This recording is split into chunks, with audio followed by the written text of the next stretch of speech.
Chaim parents, are they anonymous as a group? Or they are a collective. A collective sponsoring for Refuah Shlema for Ephraim ben Shifra to have a complete Refuah Shlema. And also, tonight's staff sponsored by my father in Norfolk, Virginia, in honor of me. And I am flattered and thankful. The person who gives the class comes with his own sponsor. It's always a good thing. Right? Okay. So we'll continue on Kuf Samachay 165. Pashut Shekosov Bo 8 Echad. We said that a contract that has, right, is that where we're up to? Or did we get to, or up to 160? We're on 160. We did Rishon Gamliel. Kokim in Medina. Yeah, I'm going to say we're towards, are we on my base?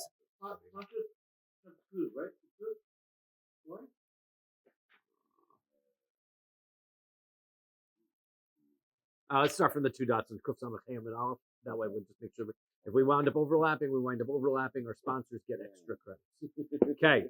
Bishlama Mekushar Shekosu Bo Shnei Eidim Posel. So the Mishnah says, I do remember we said this, that if we had a contract which is Mekushar, which is the tied up version, we need to have 3 witnesses. So the Mishnah says that if there are 2 witnesses in it, it is Posel.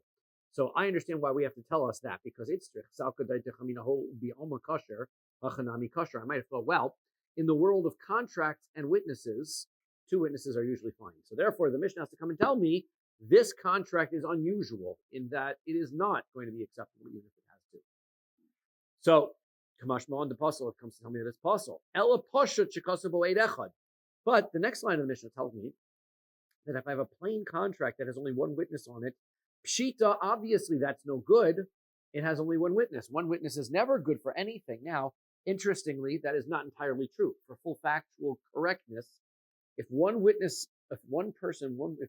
somebody accuses another person and has 1 witness, that obligates somebody in a Shavuos Hesses, the rabbinic Shavuah.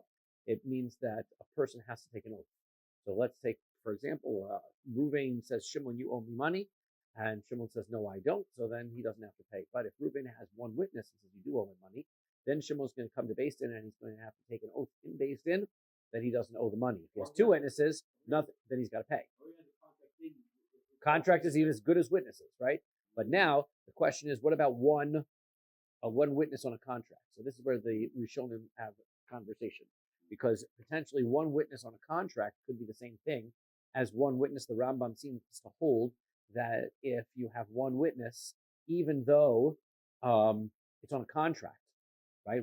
A document with 1 witness on it can still create an obligation for an oath. Not others don't necessarily agree with that. And the logic behind that is, what is the whole logic behind why a contract has really any authority or power? It's really not so clear why a contract should work. Usually a person can't write their testimony down. Can't write testimony. So a contract has a special xeris akasa, sort of special rules. The Torah says that you're going to be able to follow what's written in a contract. For a contract to follow the same rules as witnesses' testimony isn't necessarily so automatic. The Rambam seems to think that it does work the exact same way. A contract that has 1 witness on it works the same way as 1 witness, but other Mefarshim say not necessarily so. So Amar Abaye gives us an explanation. This is our question. What would be the purpose of stating that 1 witness on a contract is not going to make it a valid contract, at least as much as the Rambam says it does have some validity, but it's not going to be valid in order to actually cause the collection of money? We don't need the Mishnah to say that to us, because ultimately that's a simple thing, because we know that 1 witness never causes any money to be collected. So Abaye says, what happens if I have a circumstance where I have this contract with 1 witness on it, and then a second witness comes and he says, I also want to testify to the same thing? Now I've got a combination. I've got 1 witness in the contract, 1 witness actually coming and testifying in person. Can I collect from this contract the same way that I would collect from any other contract? Now, it's interesting to note there's 2 distinctions between, the Rashbam here says there's 2 distinctions between testimony from witnesses and testimony from a contract. Testimony from contracts creates a mortgage so that a person can go after land that's already been sold. That's we call that from from property that's Meshuba, this property that's under mortgage. So, for example, Reuven lent Shimon the money, and then Shimon sells off land. Reuven can come and collect. He can go to the person who Shimon sold the land to and get that money back. By using a contract, you have that authority. When I have two witnesses, I cannot do that. So that's a distinction. The other point is that whenever I have this contract is presumed to be valid just by its existence, right? You cannot claim, but I paid, right? Now, why not? Because when somebody pays their contract, you have to hand the contract over, and the person takes the contract and tears it up. The fact that the very existence of this contract is sort of a proof that it was never paid. So therefore, according to Abaye, one witness on a contract plus another witness gives this contract the ability to, you might have thought, right, that it is going to give it the power of a contract and therefore it can be collected. Kamash Moan, no, that it does not work that way. That's why our mission says even if it has one witness on it, it's invalid. It's not just telling us that there's one witness invalid. Of course, there's one witness invalid. It's invalid even if there's one witness on the contract and an additional witness besides. It's still going to be invalid. A Maimar, but a Maimar, he says, no, not really so true. He says that can't be what the mission is saying because he holds that one witness on the contract plus one witness actually is valid. So what is the Amarle Rav Ashi la Maimar? Rav Ashi says to a Maimar, and a Maimar is one of the later Amoraim in history. What are you going to do with what Abaye said? Abaye said already that that's not the case. Amarle lo shmiali, klomar lo svirali. He says, I never heard of it, which means to say, I don't hold of it, right? I don't hold of what Abaye said. I disagree with Abaye. So Elakasha masnisin, then you're going to have a problem with the Mishnah because we were struggling in the original. Abaye's answer gave us a good answer to the Mishnah. We said to the Mishnah, why is it that it has to tell me one witness is not valid? Abaye says, because you might have thought one witness would be valid if I had a second witness, but it's not. But a Maimar says it is. So that's not what the Mishnah is talking about. So then what is the Mishnah talking about according to a Maimar? So the answer is, the Mishnah is telling us that the rule of two witnesses by a sewed up document and the rule by one witness by a plain document is the same. How so? Just like two witnesses on just like one witness on the plain contract is not valid on a Torah level, and that means that it's uncollectible at all. So too, the two witnesses that are on the tied up contract are also completely invalid.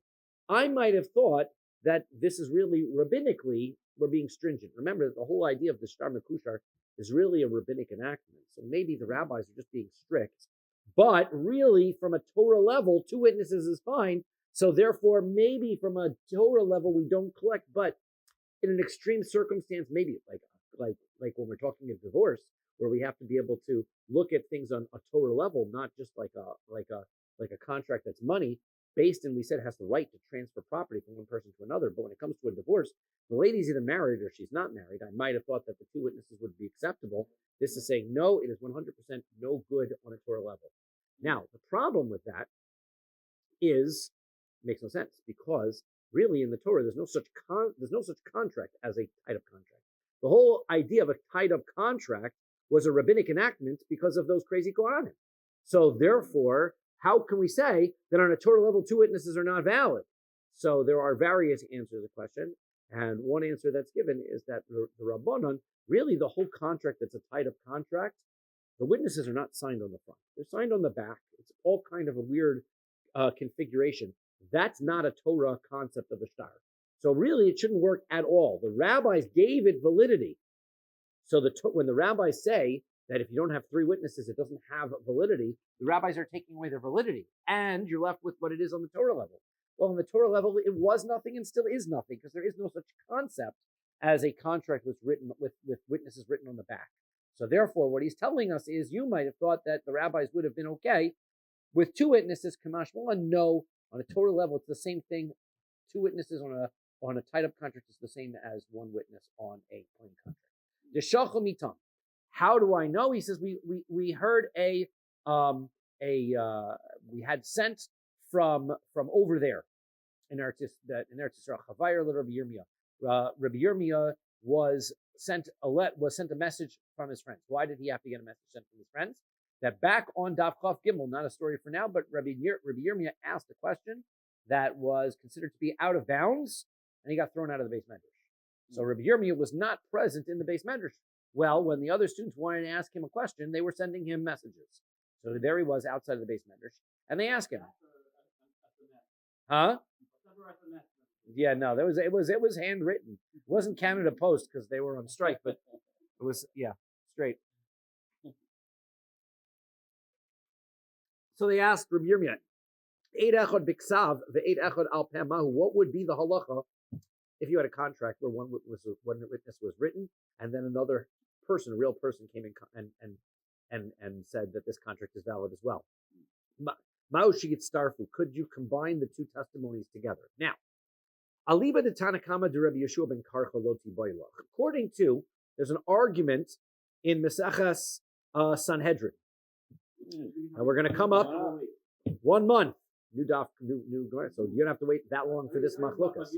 That's right. This is not years. This is mere weeks away. And the argument goes like this. There's an argument between Rabbi Yeshua ben Korcha and the rabbis. And he says that this is not going to be according to the first opinion of Rabbi Yeshua ben Korcha. According to him, if you have two witnesses that come along, and let's say you have two witnesses. One person comes along and says, I am testifying that he borrowed money on Sunday. The other one's coming along testifying he borrowed money on Monday. So they're not testifying necessarily to the same loan, right? But they are testifying that he owes $500. According to the Tanakama, he says those two do not combine together because they're not talking about the same thing. You have to have two witnesses that are talking about the same thing in order for them to combine together. Elakiti boilach aliba Rabbi Yeshua ben Karcha. But the question is, according to Rabbi Yeshua ben Karcha, he says, Shnayim biksav u'shnayim al peh. Hudim mitztarfi, aval eid echad biksav eid echad al peh lo mitztarfinon. So he says, when we're going to combine witnesses together, you'd have to have a full set of witnesses on the contract and a full set of witnesses on the oral declaration. 2 or 3 people, right? Sorry? 2 or 3 people, right? Well, now we're going to have 4 total. We're going to have 2 witnesses that are on the contract, 2 witnesses that are in person, right? So he says,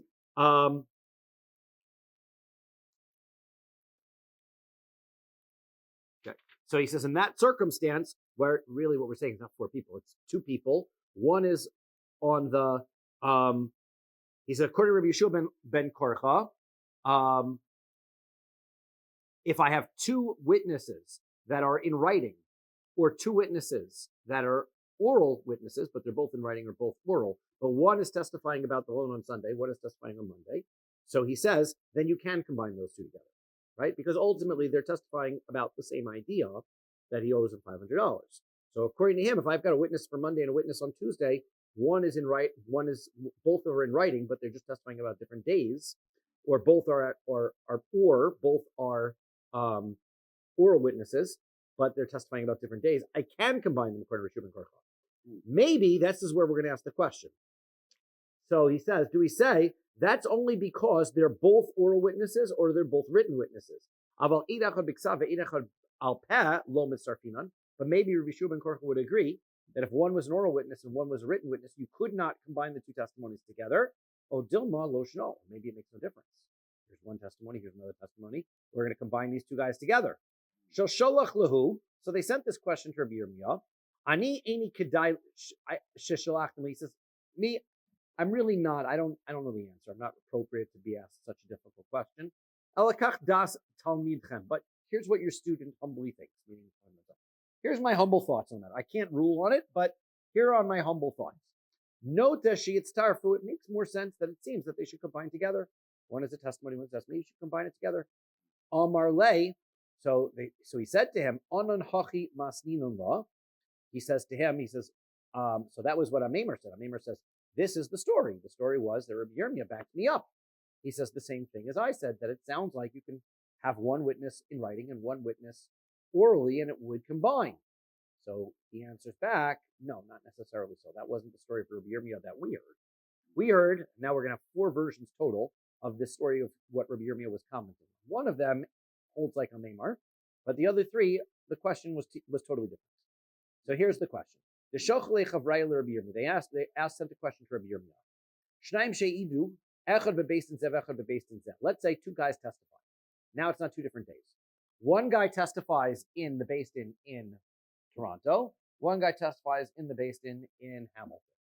Okay? Now, both of them have testified to the same loan, the same idea, just not in the same Beis Din.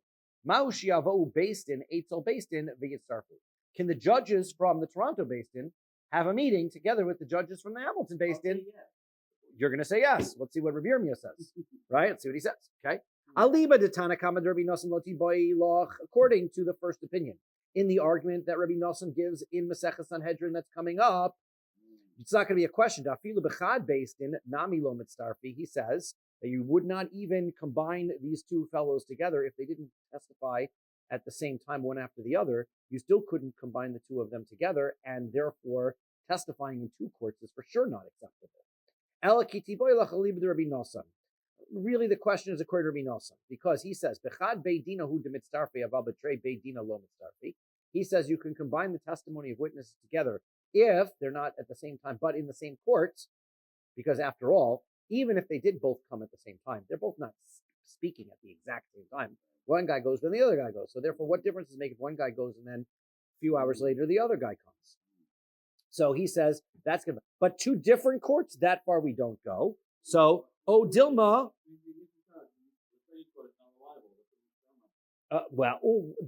That's a fair. Well, I mean, to say they're not reliable, it's just that neither court has totally accepted what you need. No 3 judges has heard what they totally need to do in order to define the case, right? Dilma loshna, or it makes no difference. One could be in this court, one could be in that court. All we're really focused on is testimony of witnesses. And you've got 2 witnesses who testified in a kosher way that the money was owed, and therefore we can combine this together. V'shalach lahu, and he sent back to them, Ani kadai, I don't really know the answer so much. Atem shalach, not really appropriate that you ask me this question. But this is what your humble student feels. So it makes more sense that it should combine together. Okay, that was version number 2. Mar Brachia says, this was the question. That was not how the question went. The question was this question. Shnaim she'idu bebeis, 2 people come to one court. Bebeis din zeh, v'chazru v'he'idu bebeis din zeh. Let's say, okay, 2 fellow, they come to this court, okay, and then they come back to the other court. They come back to another court. That was the case.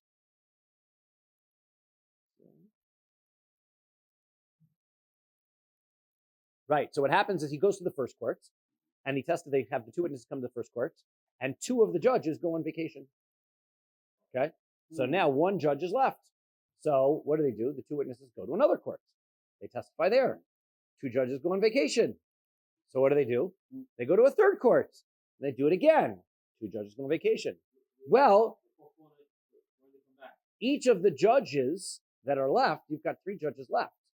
Can those 3 judges, remember, each one of those judges heard both of the witnesses. Can those 3 judges form together? They don't have to hear the testimony again. Can they, all 3 of them together with the testimony they already heard, form a new Beis Din and combine together? So, can you get 1 guy from each of the Beis Dins and get them together and make a new Beis Din? Aliba the Rabbi Nosson Loti Boilach. According to Rabbi Nosson, it's not a question.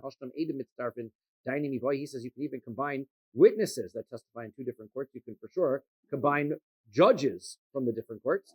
The question is according to the Tanakama.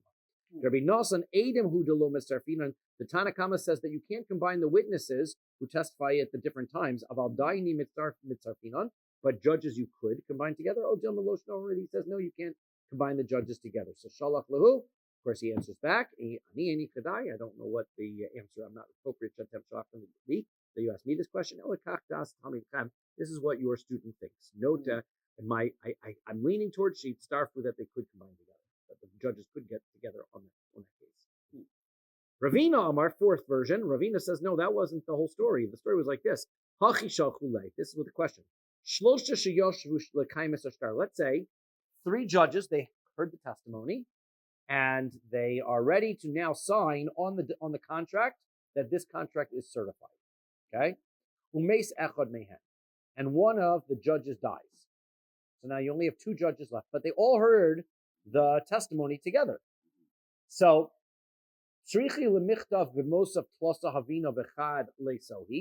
do when they sign that when they certify the contract, do they write on the contract that there were 3 people in this Beis Din, but one of us died and now there's only 2 of us left and we are the 2 judges signing? Do they do that? Olo, or they don't do that? It doesn't matter. The Beis Din was valid at the time they accepted, and so therefore they just sign, this is our Beis Din, and that's that. He said, I am inappropriate that you should have sent this question to me. This is what your student feels. Note that you should write it. You should write that there used to be 3 of us, but now there's only 2. Okay. So one is not here.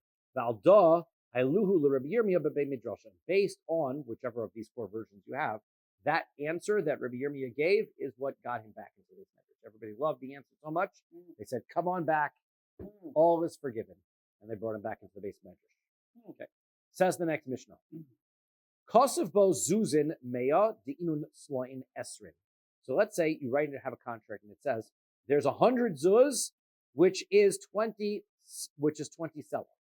Only problem is there's 4 zuz to a sela, which means that 20 sela is 80 zuz. So now you got a contradiction because they wrote 100 zuz, which is 80 zuz, but that doesn't make sense. So ein lu ella esrin, then the contract is not invalid. The contract is only going to be for the lower amount. 20 sela, which is 80 zuz. Why? Right? Who's removing the money has to be the one who proves it. So therefore, you've got to prove that it's the higher amount. Well, the contract doesn't prove it, so you're stuck. You're going to collect the lower amount. The Farshim asks, what happens if the guy goes and grabs the money? Right? He goes and grabs the money. Can the other fellow come back and say, hey, the contract says only 80, so you have to give it back to me? The answer is no. The contract doesn't prove it was only 80 either. So if you're going to take the money back from the person that he grabbed 100 zuz, you're going to take the money back, you wouldn't be allowed to take it back either. This is a contract which has a mistake. That's what we're dealing with. This Mishnah is the Mishnah of contract where there's clearly a mistake, right? You have contradictory statement here. Zuzin meya de'inun tlosin slime. Same thing. Let's say it says 100 zuz, which is 30 slime. And of course, 30 slime is really equivalent of 120 zuz. Ein lo elamana, it's the lower amount, the 100. Kesef zuzin de'inun v'nimchak. So let's say it says I have silver zuzin, which you borrowed this in the amount of, and then the amount is erased. So you don't know how much it is. Ein pachos mishtayim. It's at least 2. Why? Because it says zuzin, which is plural, right? It says dollars in the contract, so you know the contract is at least $2. So therefore, you owe him back $2, but you don't have to pay anything more than that. Right? If that was all that it was, then great. But if it was $1,000 contract, then you're in trouble. Kesef sloyin din inun. Let's say he says silver sloyin, which is in the amount of, and it's erased. V'nimchak. Ein pachos mishtayim, again, it's going to be 2 silver sloyin. Darkonos. Now these are all different quantities of money, and again, it's the same thing. It's going to be darkonos, the inun, which are in the amount of, and v'nimchak, and it is erased. So then, ein pachos mishtayim is going to be at least 2 of those. Kosav bo milmalamon it milmatim asayim. Wow, we go through the contract. And I was looking through a contract that was hanging on Jeff's wall the other day, and you see that the contract amounts are written twice, right? Always the case. We're going to write it twice. So now, let's say that the amounts in the contract are different. At the top part of the contract, it says 100. In the bottom, it says 200. Up until this point, we would have presumed it means that you go by whatever the lower amount is. Here, that's only when it's all in one line. But if it's written in two different locations in the contract, so then if it says milmala masayim umataman, or the other way around, above it says 200, down below it says 100. Hakol holech achar hatachton, whichever is the last line that has the amounts, you follow the last line. Im kain lama kos v'neselyon. If you don't pay attention to the upper line, then why bother writing it? It's meaningless. You're going to ignore it anyway. So the answer is she'im timchak os achas min hatachton yomad min ha'elyon. Because if you're going to have a letter erased from the bottom and you're not sure what it's used to say, you can then use the top as reference. However, as we just said, if they're clearly in contradiction, then you're going to follow the bottom. Okay, we'll see why. Says the Gemara, Tanur Rabban. Rabbi's learned Omar Kesef. If he says Kesef ein pachos mi dinar, if he says silver, it's at least 1 dinar, because that was considered to be the smaller silver denomination of silver money. Then it's ein pachos mi dinar kesef, no less than a silver dinar. Kesef dinarin, the dinarin kesef, ein pachos mi shnei dinarin. If you use the plural, silver dinarin or dinarin, which are silver, it's going to be at least 2. Kesef, so then it's shnei dinarin kesef. Kesef bedinarin, ein pachos mi b'shnei dinarin. Dahav. He says, if he says with dinarin, so then it's going to be at least gold. It's going to be 2 gold. Or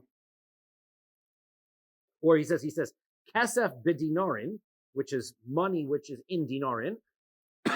So then it's going to be no less than 2 gold dinarin, which means, excuse me. I have coffee.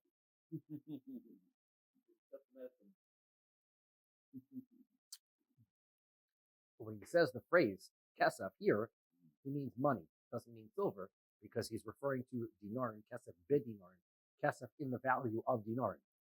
Dinarin was presumed to be a gold currency. Therefore, when he says kesef in the dinarin, means silver, which was the monetary currency, in the value of 1 gold dinar. And so that's what he's saying. So then it's going to be, he says dinarin, plural, then it's going to be at least 2, that's going to be silver money in the value of 2 gold dinar. Amar Mar, kasef ein pachos mi dinar kasef. He says kasef, we said, and we're going to go through these statements. If he just said kasef, we're going to try to figure out why these things are true. He just said silver, it's at least 1 silver dinar. Now, why? He just said silver. Vemanaska. Why doesn't it just mean a silver bar, right? A gold piece of a silver bar would also be silver. He just said it's going to be, I owe silver away. Amar Rabbi Elazar, Amar Rabbi Elazar says, Dekosiv Bei Matbea. The answer is because in the contract it implies or says that it was a coin, right? Otherwise, you're right. If it just said silver, so then you would assume it's a block of silver. But if it says a coin of silver, then it's going to be this silver dinar. Priti. Why don't you presume it means prutas? Prutas were a smaller amount of silver, also coins. So they would be but smaller in value. So Amar Rav Papa says, Ba'asur de losagi priti de kaspa, because the answer is we're talking about a country that doesn't have silver prutas, right? Pruta was a very small amount, and they could be made of copper or other metals that were of lesser value. The prutas in this country weren't silver. Therefore, when it said a silver coin, it's presumed to be silver dinar. Now, what this means is, practically for us, that it all really just matters by the currency and the method in which the currency is called in your country, right? So you take a look, and if it says, $1 grand in your contract, you're going to assume it means 1,000, right? Or if it says 1K, then because these, right? So one of the, which in the United States is meaningless, but in Canada, right? That means 1,000. So therefore, that's what it's telling us, that you can presume to understand what's customary in a contract based on how these terms are used. Tanur Rabbanan, a rabbi's learning.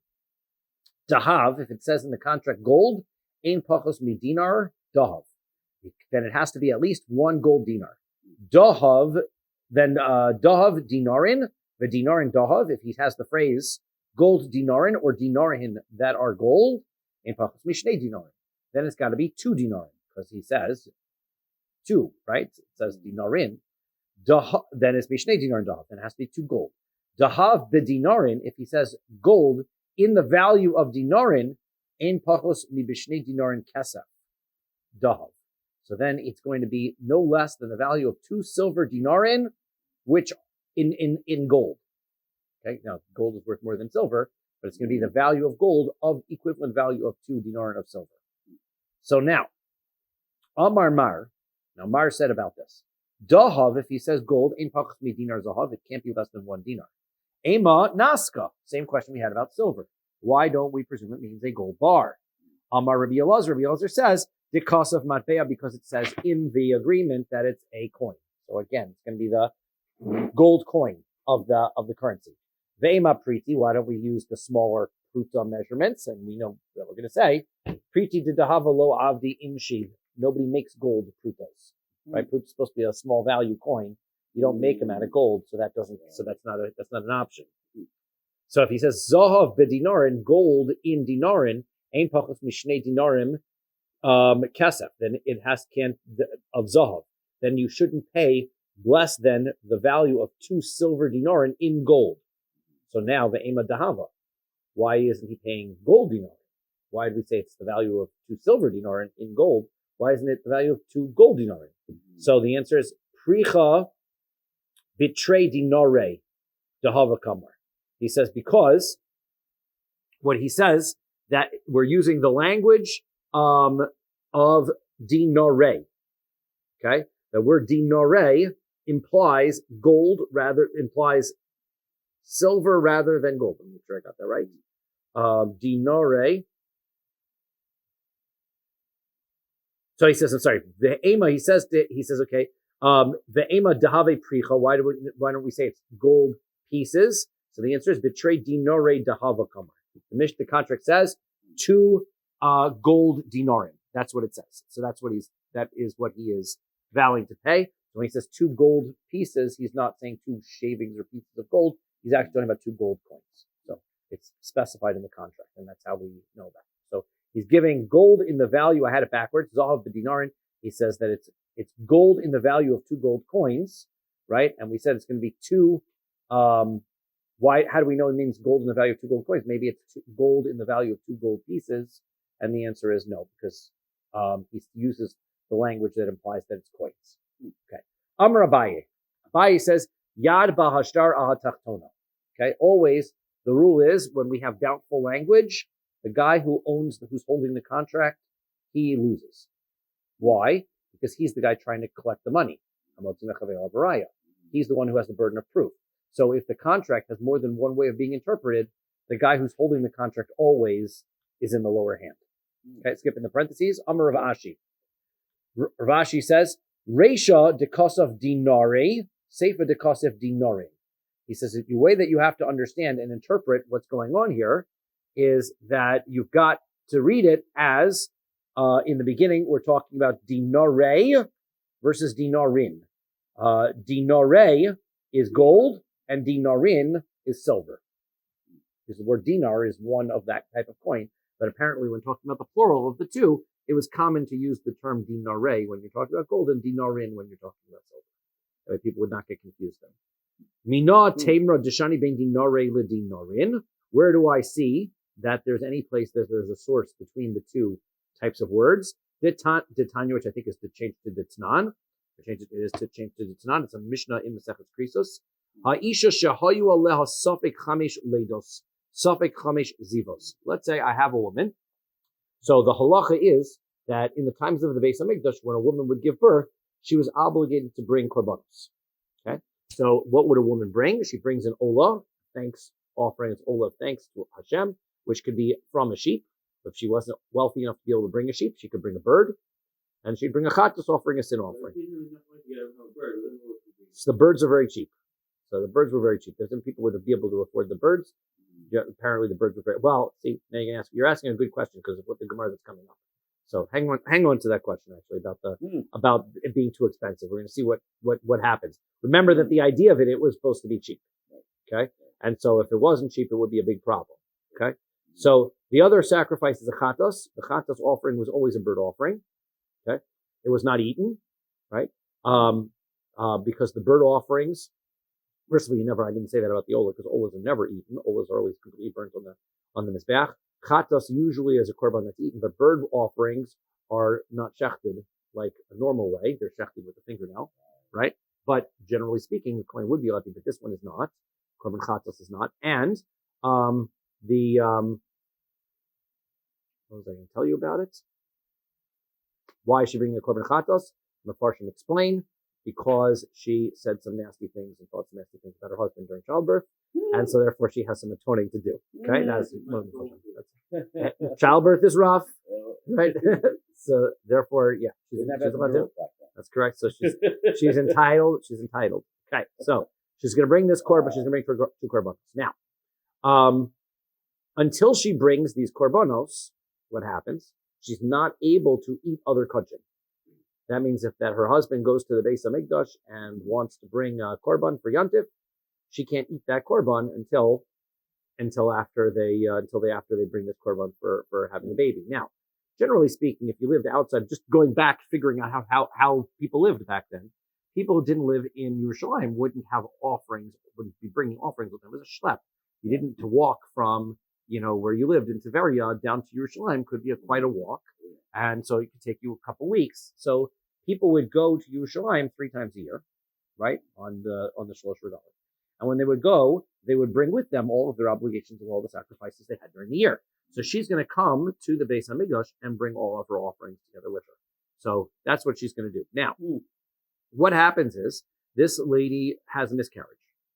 Now, if the miscarriage is substantial after, let's say after 40 days that there's a miscarriage, so then the miscarriage is substantial, so then she becomes required to bring a korban leida, korban regardless, even though the baby is not born alive. However, if the baby is born too early, even earlier than that, then this is even premature. The baby's born premature and dies, right? But this is even before that. The baby isn't even a fetus yet. So the baby she has a miscarriage very early in the pregnancy. That's not considered a leida. That's not considered, and she does not have to bring a sacrifice. What happens if she's in doubt? Right? We have a circumstance where there's a doubt. We don't know whether she should or she shouldn't. So here's what happens. Okay. She winds up, in this case, with 5 consecutive pregnancies, and she now has 5 offerings that are doubtful. Now, what's the problem? Okay, you're in doubt. Just bring a sacrifice. You can't just bring a sacrifice when you're in doubt, because if you bring something we call chulin, if you bring non-sanctified items to the Beis Hamikdash, then that's an avera too.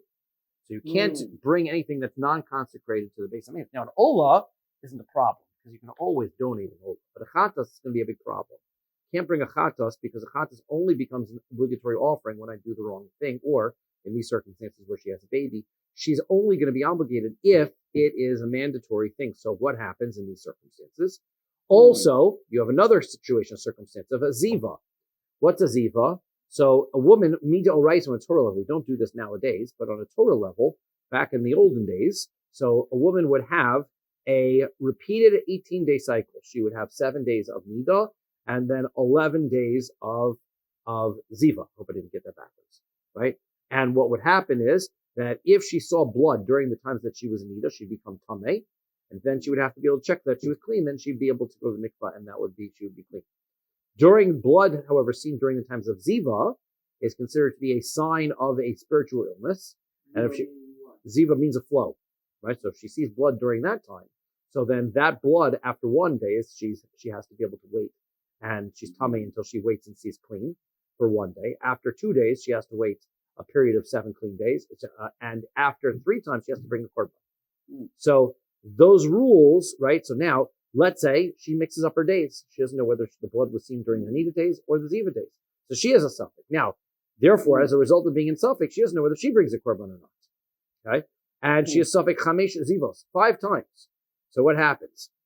Mevia korban echad ve'ocheles bizvachim ve'ein hashar oleha chova.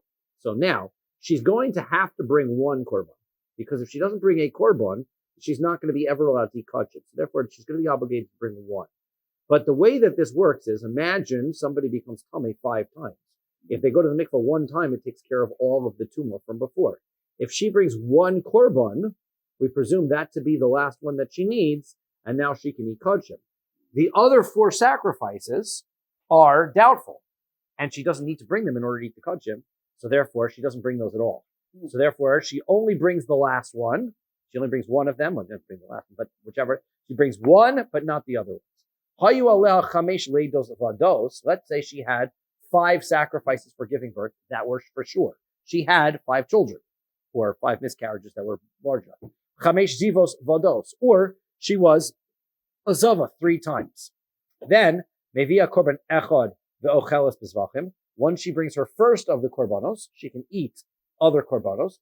V'ashar aleha chova, but she still has to bring the other sacrifices, right? The one sacrifice permits her to eat kodshim, but she still has an obligation to bring the other ones because they were certain obligations, right? Okay, now, Maisa, there was a story based on all of that information.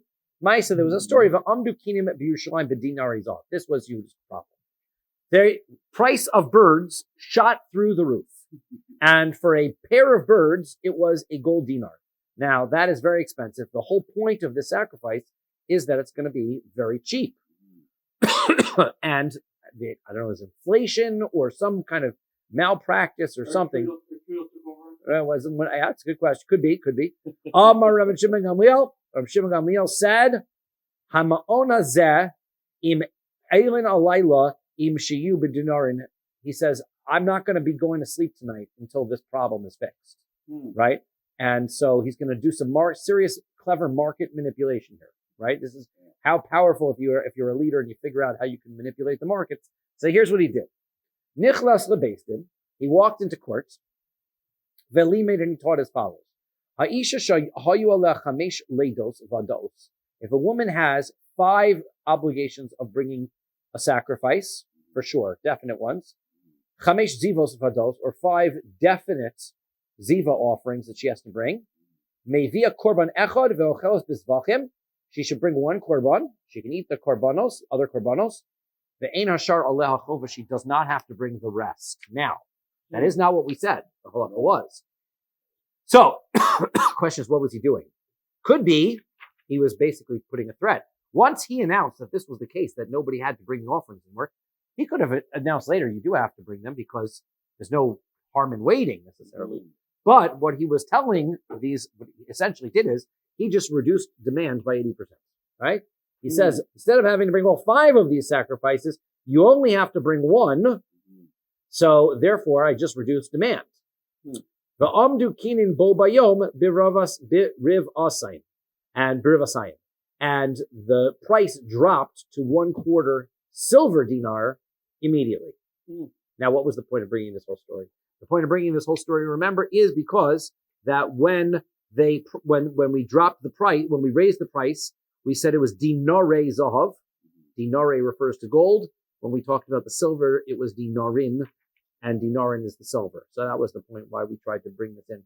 That this whole story, which is sort of roundabout, was only in order to point out to us that when the Mishnah uses the phrase dinare, it means gold, dinarin means silver. Okay?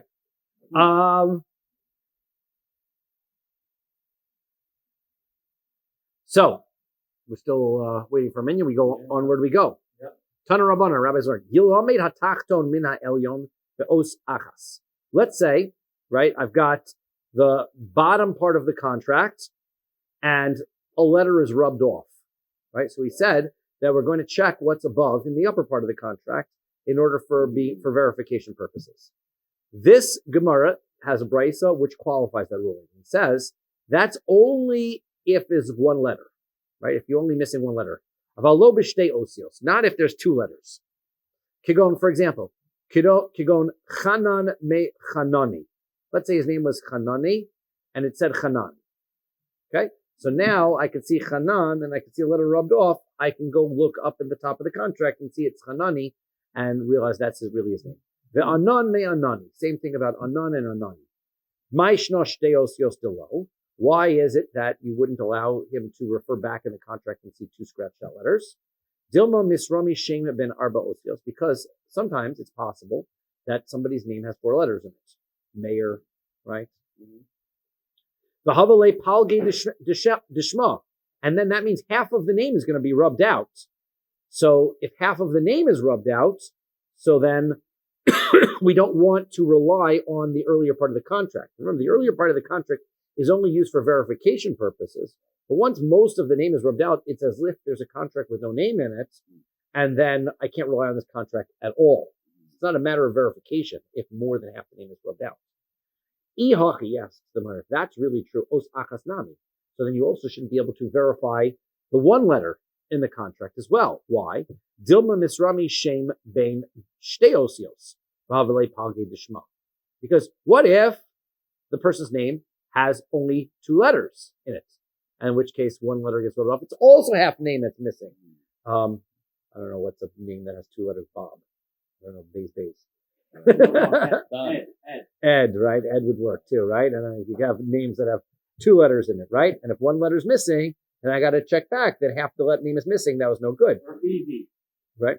Ella shtei osios hainu taima. What was the reason why 2 letters were no good?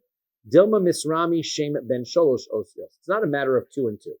The issue is that maybe there will be a 3-letter name, v'havale ruba dishma, and the problem is that most of the name will be missing. Half and half isn't that much of a problem. 1 letter is not going to be an issue. Why? Because even if there's no names that have 1 letter, so therefore the least you're going to have is 2 letters. And if you're going to have 1 letter missing, that's okay to go check back. 50-50, you're going to be okay. However, the problem is you can never have the majority of the letters rubbed out. If you have the majority of letters rubbed out, that's where you're going to have a problem. 2 letters can be the majority of a 3-letter name. So that's why that's not going to work. Okay. Amar of Papa, where Papa says, Pshitli, Safal milmala v'kafel milmata, hakol holech achar hatachto.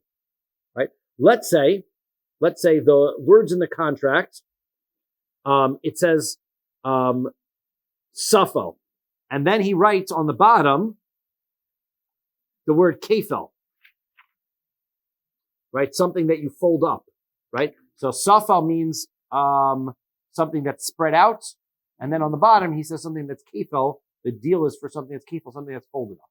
Okay? So they're talking about 2 different items, right? Whatever it is that he's discussing that he sold. And so which are you going to go like, right? It's clear that if it says Safel in the top part of the contract, Kafel in the bottom part of the contract, Hakol Lechach Tachtim, we're going to go by the bottom part of the contract. No problem, right? That we get. Boyer of Papa says Kafel Milmala v'Safel Milmata Mai. What if though it was reversed? What if it says in the contract Kafel at the top, the Safel and Safel at the bottom?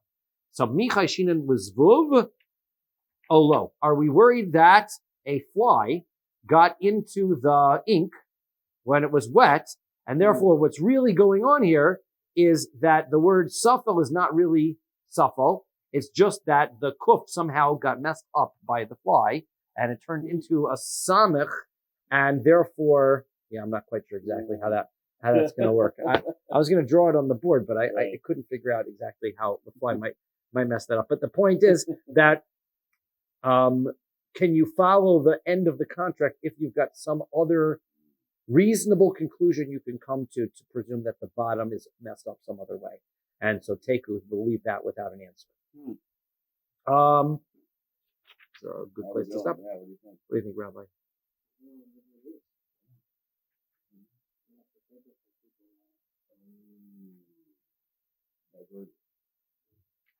All right.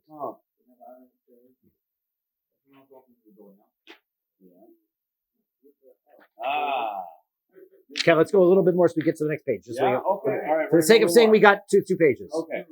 All right. Hahu dehava ksavbe shismeas vezuza. There was a contract that said 600 and a zuz. Shach. So what is that? Shalcha Rav Shravya Kamei Abaye. So Rav Shravya sent to Abaye. Shismeya it istiri vezuza. Is it's going to be 600 istiri, which is a small amount, right? And then plus 1 zuz. Odilma shismeya is it going to be 600 istiri, which is large amounts, right? And then a zuz, or is it 600?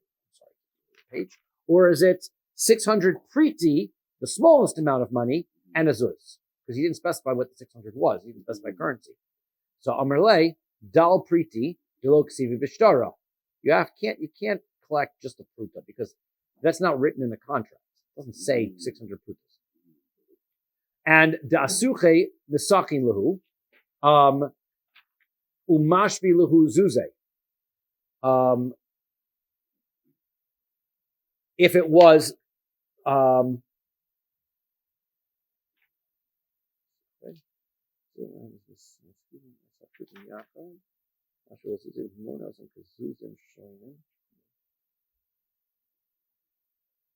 he says, if it was prutos, so then we combine all the prutos together and make them into a zuz.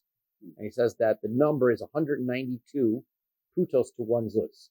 So why would we write 600 plus one zuz? We would have just done the math and calculated how many zuzim are actually in this contract. So therefore, Maya Mart, so then what does the person mean when he said 600 and a zuz? So the answer is, Shismeya istiri vezuza, so Bal Yadashtar ala taktona. He says what it is it's 600 sloyim, right? 600 of the